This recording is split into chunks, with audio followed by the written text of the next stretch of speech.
Bine ai venit la Ergosan! Sunt Gianina Ilie și te aștept în fiecare zi în acest loc magic creat special din dragoste pentru frumusețe.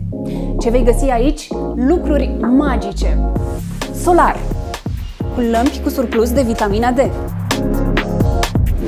Funcția Easy Care, care îți calculează pigmentul și te bronzează la intensitatea corespunzătoare.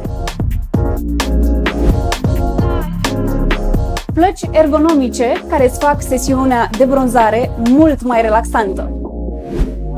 Aparate noi cu un design modern care te fac să te simți cea mai importantă și frumoasă. Remodelare corporală Trio Eye Shape, cavitație vacuum radiofrecvență. Epilare definitivă cu noul Black Mamba. Atenție, se poate efectua în orice perioadă a anului, chiar și pe pielea bronzată. Iar funcția care îmi place mie cel mai mult, radiofrecvența facială. Te aștept la Ergosan!